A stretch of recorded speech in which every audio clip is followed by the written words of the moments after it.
My God, the rich people are by far head and shoulders much better human beings. They're kinder, they're more generous, they're harder working. Every positive attribute that you can assign to a human being. I think you should come to India because, as you said, kids are hungry, and you've got all these students. They're just hungry to know the truth, just like what you're saying. And they've not had the chance because they go back home, and India has got this, joint family mindset. Some vision of themselves, an ideal future place that they want to be in life. And so part of that journey, I try and teach them, look, there's 4 paths to wealth. If you're going to pursue wealth, you need to understand this. There's 4 paths. There's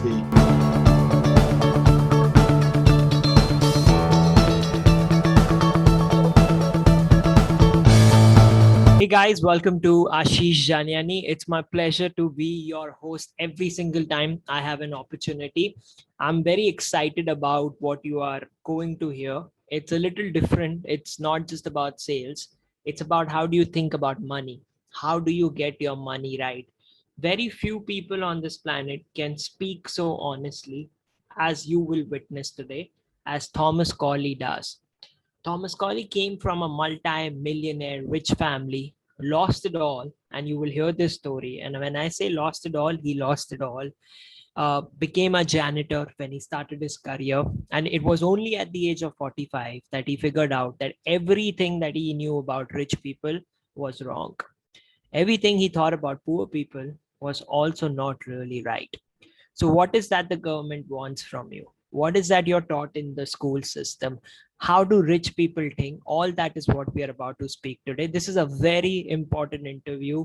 If you are financially visioning yourself to be rich, or if you are living in poverty right now versus where you want to be, poverty is relative, then this is what you need to witness today. Okay, so I'm going to give you a quick background about him and we'll get started with the interview. Thomas Corley is a CPA, CFP, holds a master's degree in taxation, and is a best-selling, award-winning author. His books, by the way, are bestsellers in India. Some of his books that you might have heard of are Rich Habits, Rich Kids, Change Your Habits, Change Your Life, Rich Habits, Poor Habits, and Effortless Wealth, Smart Money Habits at every stage of your life. Tom has appeared on or in CBS Evening News, the Dave Ramsey Radio Show, CNN, MSN Money, USA Today, the Huffington Post, Success Magazine, Money Magazine, and many other media outlets and podcasts in the US and 27 other countries. Tom is a frequent contributor for Business Insider and CNBC. Guys, please help me welcome Tom, aka Thomas Corley. Hey Thomas, how you doing? Good morning out there. Let's get started. I heard about you. I read about you that there was a time in your life, fortunately or unfortunately, that you came from a good background, a very good background, but then it got all taken away from you. Can you take me back to that moment? Because the reason I became a coach was because I came from a very good background, but I did not want that. At the age of 12, I told my parents that I don't want any of these things that you have. I don't know where it came from. It has always appealed to me. Kids who had money and then they made something happen. What was that story about? Yeah, what happened was my dad had owned a very successful tool distribution business. He was the #1 tool distributor in the Northeast in America. And his partner, who was the sales side, he died at age 39, had a massive heart attack and just died. I think I was about 7 at the time. Well, my dad was smart enough, and he said, I can't run the sales side of the business. So he sold the business for about $4.5 million in those days. So that's, what is that, $22 million. And but they had to pay 3 installments. So they made the first installment. They didn't make the second installment. And by the time the third installment was due, all due within 18 months, they didn't make that. So the terms of the agreement were that if they failed to make even one installment, the business reverted back to my father. So my dad took the business back, and within, if you know anything about business, you know that if you sell a business and then 2 years later you take it back over, it's a completely different business. By the way, if you have to take it back over, it's because they screwed it up, right? So when my dad took the business back over, it was a completely different business, and he found out, he learned about that the hard way. Anyway, there was arson on his warehouse about 30 days after he took the building over. They know who did it, they just couldn't prove it, and he lost $4 million in inventory.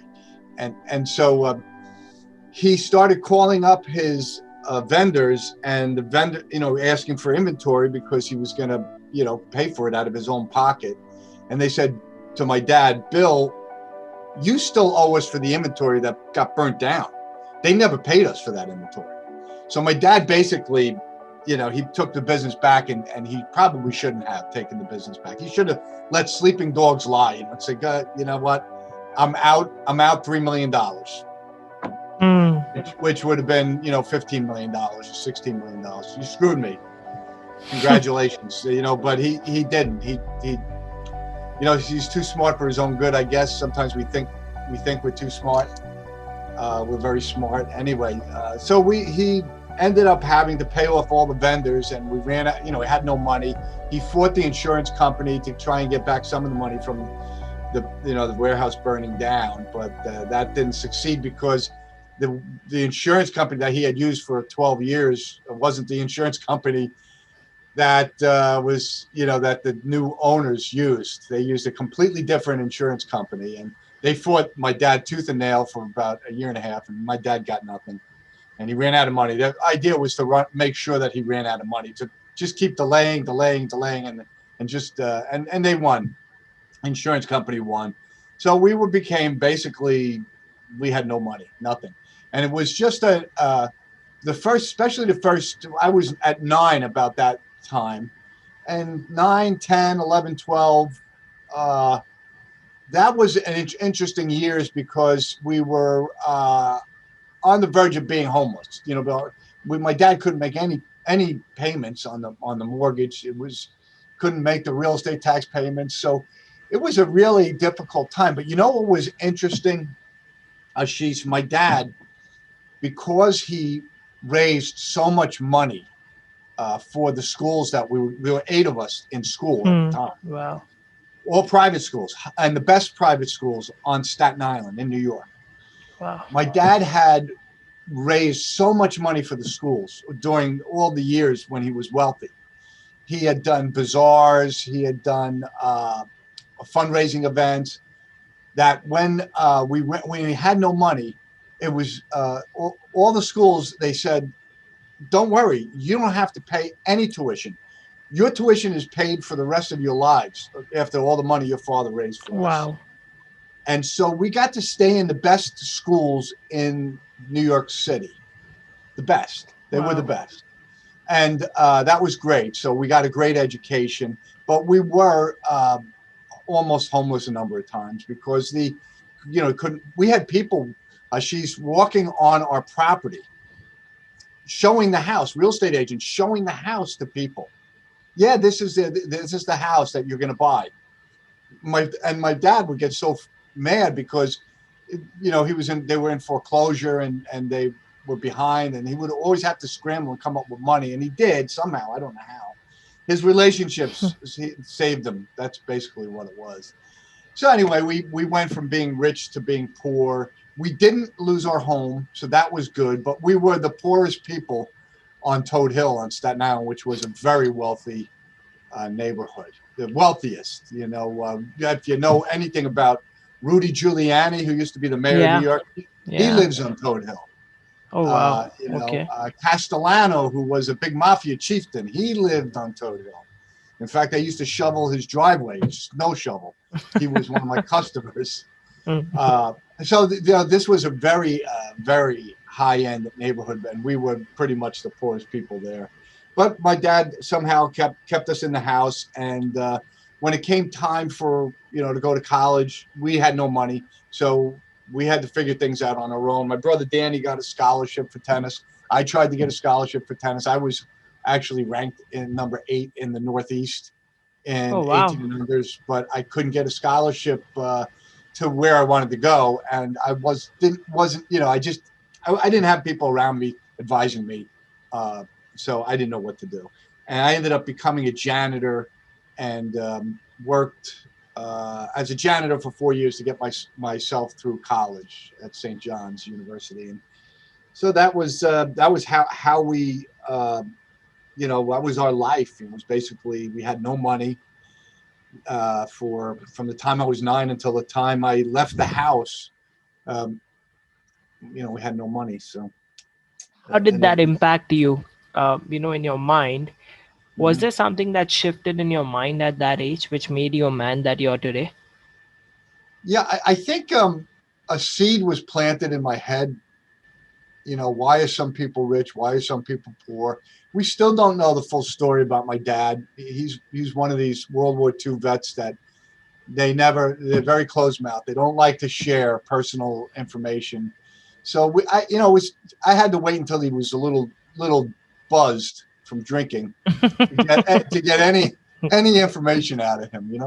So, but I think it planted a seed in my head that a scratch. It created an itch that I needed to scratch at some point, and I started scratching that itch in 2004-5. That's when I started my research on the wealthy people and poor people, and I just kept at it until I got done with it sometime in 2008, 2009. And I was raised, because we were poor. My mother indoctrinated us to, I guess, believe that wealthy people were bad, evil people, greedy, that they were not kind people, not generous, and every bad thing you can think about a human being. That's my mother raised us to believe that about rich people. So then I started doing this rich habit study, I call it. And what I'm finding out is, my God, the rich people are by far, head and shoulders, much better human beings. They're kinder, they're more generous, they're harder working. Every positive attribute that you can assign to a human being, when compared to the poor people, the rich people blew them away. The poor people had all of the traits that my mother said the rich people had. So I was like, wow, this was because I hate, even at age 50, I guess I'm 59 now. So I started that research at 2004, 5. Must be 43 at that time. Yeah. Wow. Up until I would say 45, 46, I believed rich people were evil. And can you imagine? Wow. Just imagine this, Ashish. Imagine that at age 45, you find out that your mom and dad are not your mom and dad. It was that kind of a revelation to me. Like, oh my God, the truth, everything I believed has just come crashing down. How is this possible that rich people are good and poor people are bad when my parents told me the exact opposite? And So do you believe that's, I'm just laughing about it because you're so right. Every time, anybody gets any kind of success, they say this. They said, you know what? I thought that rich people were bad, but I met them. I have a client who's rich. I've got this guy that I met who's rich. And they're like, he's a nice guy. And, it's just like a shock of, what was I taught? it is. And I'm so glad I did the research and now I'm shining a light on this. And there's a lot of people out there. There's an agenda. There is a deep state agenda around the world, not just in the United States, but it's all around the world. These deep state governments, they need poor people. They need those poor people to exist. And so they are really working behind the scenes to maintain poverty as much as they can. So I think that's part of the problem. And what I'm doing is creating just an enormous amount of enemies, particularly in the liberal media in the United States. They despise me because I'm highlighting that a lot of the truths about poverty and wealth that, like my mother, the media is trying to indoctrinate people to believe that these things are that these wealthy people are bad and evil, and we need to punish them, and that the poor people are the ones that are good. Now, poor people aren't bad people; they're just pawns in the game, so to speak. And what I'm trying to do is I'm trying to educate the poor people, middle class and poor people, lift them up so that I can say, look, here's the stuff you need to know in order to put you on equal footing with rich people, because rich people know this stuff. They figured it out either through the school of hard knocks, or they ran into a mentor in life, because most people come from either poverty. Most wealthy people come from either poverty or the middle class, about somewhere around 80% to 85%.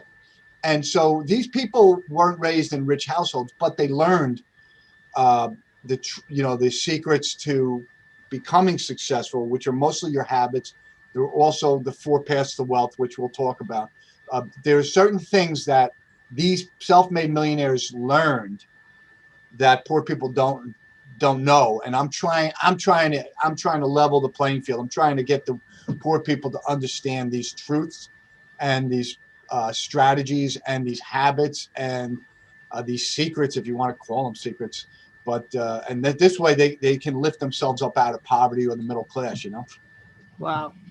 Thomas, I think you would like this stat. And when people watch this on YouTube, so we interviewed Thomas in March.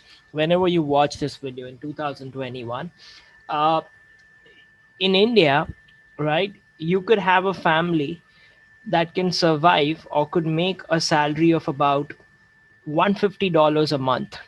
And I'm talking about a city like Mumbai, which is, in terms of expenses, if you compare, as good as New York, right? Even it's like that. It's very hefty.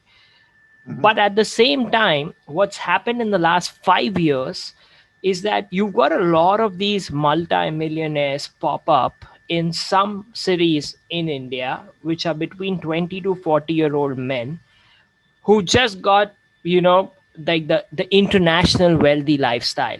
And they always existed, but the frequency of them have increased. But what you have to share is so important for the community in India, because India is looked at as a community which is not privileged. So it's got a huge gap between the wealthy guys, which is also increasing because some people are figuring it out, what you're saying. But that gap is just expanding. It's not really helping the cause of these other people. Can you talk about why is that the government wants, because I think it's the same thing all over. Why is that the government wants people to stay poor? And what is there in your book, Rich Habits? You speak about the 4 pillars, and I'm just going to give the stage to you. Uh, you know, and I want you to imagine as if it's poor people, in the US, because I know, having lived in the US, having been in India, when it comes to these psychological aspects, there's not a lot of difference in the mindset. The difference is in the whole cosmopolitan approach to a lifestyle. But when it comes to making money and your day-to-day activities, it's very much similar. Can you talk about all this? Yeah. So it's not just government that's trying to keep a certain segment of the population poor. It's also the education system. They're teaching our kids, really, especially in the United States. I don't know about it in India, but in the United States, the public school system is indoctrinating our kids to believe that socialism is actually really good. It's a good thing, and that capitalism is a really bad thing. It's going on right now, and it is working. There's a lot of the kids nowadays believe capitalism is evil. They don't understand that capitalism is actually responsible for all of the wealth that we have in the world, and they're doing this intentionally, the education system, because they want to. What government wants is to control their citizens. So in order to do that, they have to control the media. They have to control the judiciary. And so they don't have that control in the United States, which is a problem. But they do have, the government does have total control over the media, and the education system. So that's important, and that's why they're succeeding. Now, why would they want that? Well, they need they absolutely need wealthy people, but they only need the wealthy people to be about 10% of the population, because in America anyway, 10% of the wealthy people pay about 70% of the income tax. That's what they want. They want that balance. They want to be able to, because if only 10% of the people are wealthy, it's not a voting block, right? There's not much they can do to vote people in or out of office. So part of the we have two groups, the Republicans and we have the Democrats. The Democrats have kind of moved, they've become sort of a socialist. They're more socialist than they are the traditional Democrats. So the socialist Democrats in America, they really are trying to keep the poor people down. They don't want those people to rise up and to become successful, because then they're going, whenever you become successful, it's usually as a result of growing. So you grow into the person you need to be in order to be successful. Well, during that growth phase, your eyes kind of open up, just like mine did when I was doing the research. And you're like, oh my God, this is completely the opposite of what I thought. The information I now have in my head is not the information I was indoctrinated with growing up. So now you have you're a new person, you're a different person. You have more knowledge and you see things clearly. So they don't want that. They want people to remain in the dark. They don't want them to really, they educate the kids to be good employees. And this is important. They want them to be factory workers. They want them to be happy and satisfied with that. They don't want them to have hope that they can actually become something in America anyway. So that's why they beat up on the rich people so much and wealth so much. When I educate people and open up their eyes to this, what's going on, it takes about a year for them to wrap their heads around this. It really does.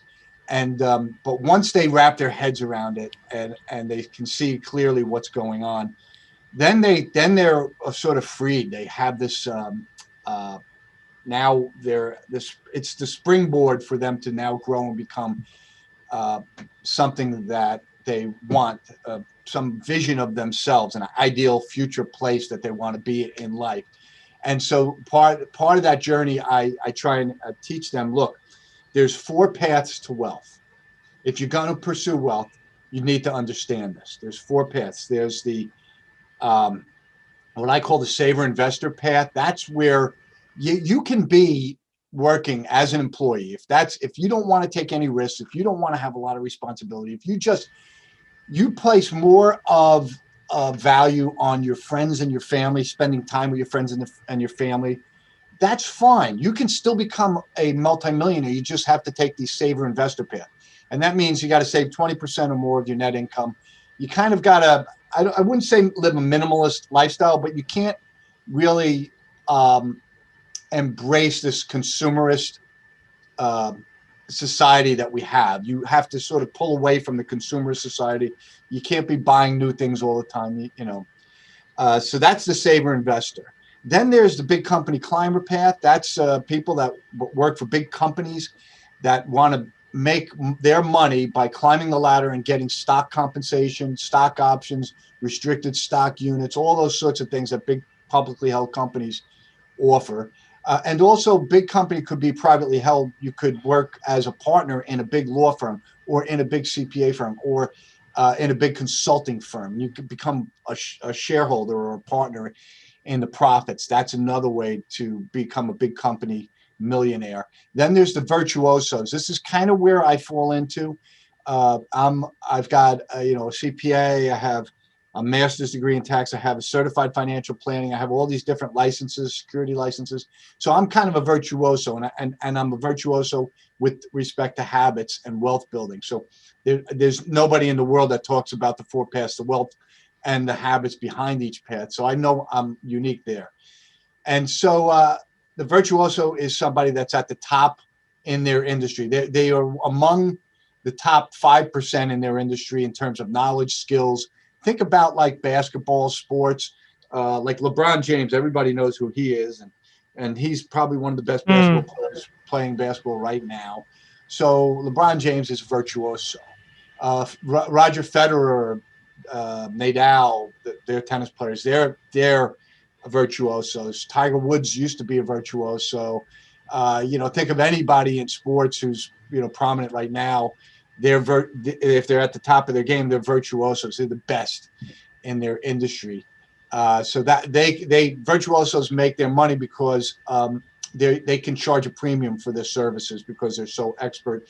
And you can either be a knowledge-based virtuoso or skill-based virtuoso. Knowledge-based virtuosos are the people that are like the PhDs, top of their industry in terms of their knowledge. They're out there doing speaking engagements. They're writing in magazines and in newspapers every day. They're sharing their knowledge with their expertise with the world. The skill-based are like the LeBron James and the Tiger Woods and so on. Then the last one is the entrepreneur, which I'm also in this category. Entrepreneur dreamer. These are people that pursue a dream. They have something that they believe in, a dream, and they want to pursue it, and it's a sort of their purpose in life. And of course, they believe that they can become super wealthy as a result. Elon Musk is a dreamer. My God, is that guy a dreamer? Right? He put all $80 million that he had from when he cashed out with PayPal. He put all of that on red. If you're in the casino, if it was a casino, Elon Musk would be putting all of his $80 million on red, either red or black. He put it on red. Red is Tesla, is Solar City, is SpaceX, right? So he's got all of his $80 million tied up in these companies. Who would do that? I mean, you could take your $80 million, Ashish, and just think about it. You could take that $80 million and grow it to $150 million by the time you die, and still make more money than you could spend in your lifetime. He didn't care about money. He's a dreamer. Dreamers don't care about money. Entrepreneurs don't care about money. They make money. The fact that they make money is an aside.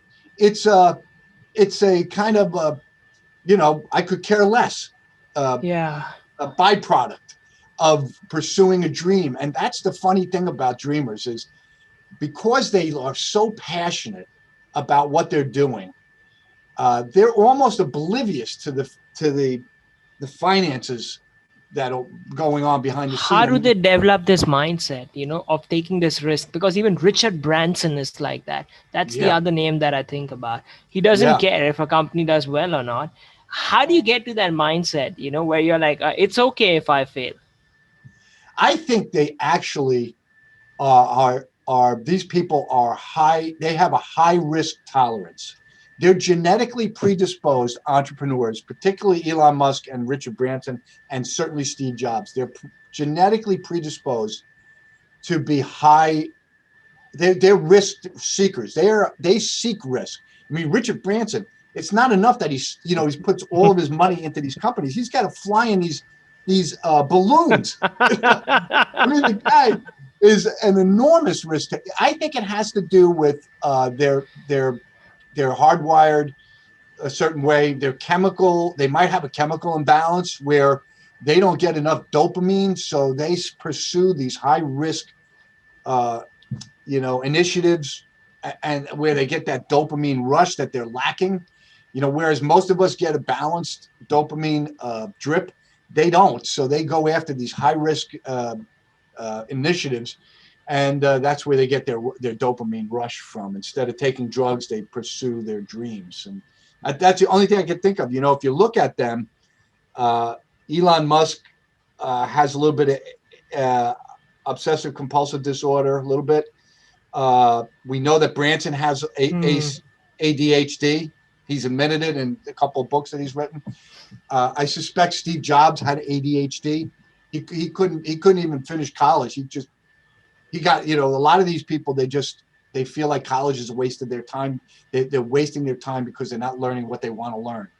And they just don't have the patience to sit there in class. So I think that's part ADHD. So it might be something like that. It might be these dreamers have these certain chemical imbalances that make them dreamers. And thank God, because they benefit the world in so many ways. Wow. I think that's part of the research that would excite you in the coming years, right? What is that chemical imbalance Yeah. that we can look at? All right, great. And touching on that, I want to, before I finish up, in these 4 paths of wealth, there are certain personality traits for each path. There are certain requirements for each path. To be a big company climber, there's a bullet. I got like 10 bullet points of things you have to do if you're going to be a big company climber. Virtuoso, same thing. Entrepreneur, same thing. So personality traits, requirements for the job, and then habits. It's like a three-pronged thing. Each path has their own particular personality profile, own requirements, and own specific rich habits. And so I think it's really interesting because why is this important? Well, Ashish, I am definitely not the personality profile for a saver investor. And I am definitely not a big company climber. And if you took a test, like a rich habits test, and it gave you a personality profile that said you have a 90% likelihood that you're an entrepreneur and a 75% likelihood that you're a virtuoso, you have a 5% likelihood that you're a big company climber and a 5% likelihood that you're a saver investor. Well, guess what? That your path is not saver investor and virtuoso. You should be pursuing wealth as a virtuoso or as an entrepreneur. That saves you so much time and money and effort, because now I spent 10 years climbing the corporate ladder. I hated it. I didn't realize it until after 10 years is over, and I'm like, oh my God, I can't believe I wasted all of this stupid friggin' time. It's like Jeff Bezos. Oh man, if I knew that at 22 years of age, or 20 or 18, if I knew what path is right for me, could you imagine how much time it would save all of us? I think that's a big part of why I think so many people are stuck in the middle class in particular, is they're on the wrong path. Wow. Thomas, where do people find all this information about you, the book?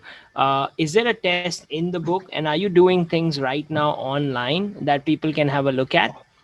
Yeah, so I'm just going to show you, like, I've got 2 books in India, actually, if you can believe it. Yeah, these are the 2 books. Now, Okay, these are the only 2 books I have of these books, because they were traditionally published in India. So this book, actually, this Rich Habits is 2nd edition. You can see it says 2nd edition. It's a supercharged version of the original Rich Habits book. I have 30 Rich Habits in there, and this is all about how you change your habits. This is the science behind it. Anyway, India has been they have embraced my Rich Habits, like in India and China, more than the United States embraces my Rich Habits stuff. They're more capitalistic, believe it or not, in India and in China than they are in the United States. So I think that's why they love it. They love what I'm doing. You could also go on richhabits.net. I post articles every single day, 5 days a week. And you could subscribe, and then you'll get, it doesn't cost you anything. I put all my research out there, so you can either buy my books and where everything is consolidated, or you can just read my blog, because everything that's in my books is on my blog. Wow. So richhabits.net. Wow. I think you should come to India, because as you said, kids are hungry. And you've got all these students, they're just hungry to know the truth, just like what you're saying. And they've not had the chance because they go back home, and India has got this, joint family mindset that you got to be, it's everywhere, but in India and China, it just becomes too much, right? That you got to be like this in the family, and that's what comes in their way. When they come to know the truth, Thomas, that you're saying, it's gonna be diamond for them. So yeah, but Thomas, I'm gonna be in touch with you. It's a pleasure. Thank you so much for spending time. Yeah, sounds good. Thanks, Ashish. It was nice meeting you. Thank you. Same here. I'll speak to you. Bye-bye. See ya.